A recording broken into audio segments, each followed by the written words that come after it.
Hello guys, कैसे हैं आप लोग। मैं रामदास स्वागत करता हूं आपके अपने चैनल RDY गैलरी पे। तो हम आज थोड़े से कंट्रोवर्शियल टॉपिक पे जो है थोड़ा बात करेंगे। तो इसमें बेसिकली आपको पता ही होगा कि अर्णव गोस्वामी और आपका जो एक्स बार्क के जो चेयरमैन रहे हैं पार्थोदास गुप्ता, उनके बीच में जो चैट हुई है वो चैट जो है आपका लीक हो गई है। लेकिन उस चैट की जो है कोई क्रेडिबिलिटी नहीं है कि वो चैट जो है कहाँ से लीक हुई। किसी ने आज अभी तक ये नहीं दावा किया है कि ये चैट जो है हमने लीक करी है। मुंबई पुलिस पे कुछ उंगलियां उठी थी, लेकिन अभी तक कहीं से कोई क्लैरिफिकेशन नहीं आया कि कहाँ से चैट लीक हुई है। और माना ये जा रहा है कि किसी एक के एंड से चैट लीक हुई है, चाहे उसने की हो, चाहे भाई उसके किसी और ने जो है कर दी हो, लेकिन किसी एक के एंड से ये चैट लीक हुई है। पर क्रेडिबिलिटी नहीं है अभी तक इस चैट की कि ये चैट कहाँ से आई है। तो बेसिकली इस चैट में था क्या कि अर्णव गोस्वामी, रिपब्लिक टीवी के जो आपके CEO हैं अर्णव गोस्वामी, उन्होंने जो आपका बार्क है, भाभा एटॉमिक रिसर्च सेंटर की बात नहीं कर रहा हूँ मैं यहाँ पे। बार्क आपका broadcasting research council of India है, जो कि आपका TRP रेटिंग्स वगैरह जो पंगा चल रहा है उससे रिलेटेड है। तो प्रसून दास गुप्ता और अर्णव गोस्वामी काफ़ी अच्छे दोस्त हैं, बहुत पुराने दोस्त हैं। तो इसमें बेसिकली दोनों के बीच में चैट हुई थी आपका पुलवामा के बाद में। तो उसमें अर्णव गोस्वामी ने एक लाइन उसमें ये लिखी है कि कुछ बहुत बड़ा होने वाला है। फिर प्रसून दास गुप्ता ने पूछा कहाँ पे, तो उन्होंने कहा कि पाकिस्तान के अंदर कुछ बहुत बड़ा होने वाला है। तो इससे जो है और भी चीज़ें हैं। तो इससे बेसिकली जो है हर जगह स्पेकुलेशन ये चल रही कि आपको अर्णव गोस्वामी को बहुत पहले से पता था कि जो है बालाकोट में ये होगा। Balakot, air strike, air force, ऐसा कोई शब्द यूज नहीं हुआ है, बस इतना यूज हुआ है कि पाकिस्तान के अंदर कुछ बहुत बड़ा होने वाला। तो ये अंदाज़ा तो सभी लगा के बैठे थे। सितंबर 2016, 28 सितंबर 2016 को जब आपका सर्जिकल स्ट्राइक हुई थी, उसके बाद फरवरी 2019 में जो है 14 फरवरी का दिन था, कोई भूल नहीं सकता है, जब पुलवामा हुआ था।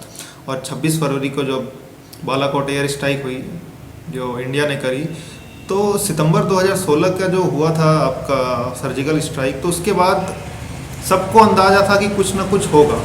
ये स्पेकुलेशन सब कर रहे थे कुछ ना कुछ होगा।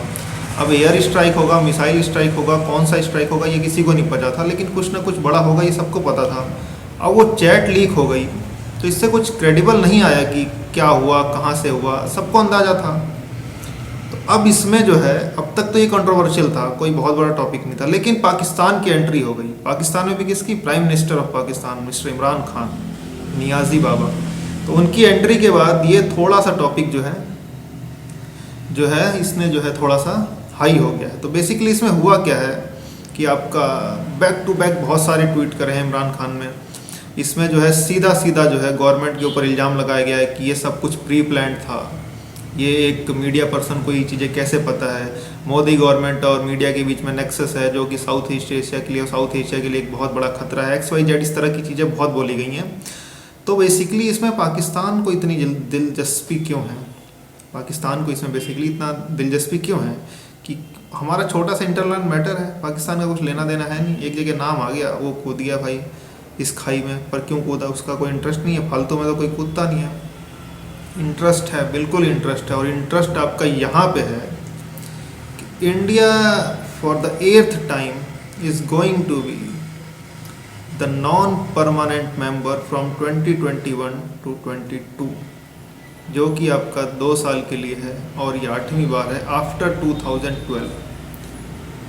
तो ये जो है पाकिस्तान को इससे बहुत दिक्कत है। UN सिक्योरिटी काउंसिल का non permanent member, 5 permanent P5 country, Russia के बाद अगला कौन सा है? फ्रांस के बाद अगला कौन सा है? US के बाद चाइना के बाद आपका कौन है? US, ब्रिटेन US, उसके बाद आपका China Russia, Britain US, China Russia और फ्रांस। ये जो है P5 है परमानेंट। उसके बाद 10 नॉन परमानेंट होते हैं जो हर 2 साल में बदलते रहते हैं। तो हमें 2 साल का चेयर मिला 2021 के लिए, 21-22 सॉरी, 2021 से 2022 तक है। 2023 में चेयर चली जाएगी, इसी टाइम पे जनवरी 2023 में चेयर हमारी एंड हो जाएगी।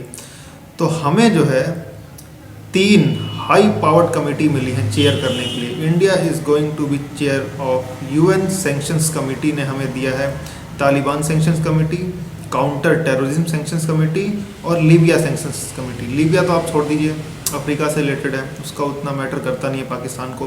पाकिस्तान को दो जो सबसे ज़्यादा मैटर करते हैं वो है तालिबान सैंक्शंस कमेटी अफगानिस्तान, उसके बाद काउंटर टेररिज्म सैंक्शंस कमेटी, जो भैया जम्मू कश्मीर में अब तक क्या कर रहे हैं हम, काउंटर टेररिज्म तो कर रहे हैं, वो आ रहे हैं, हम ठोक रहे हैं।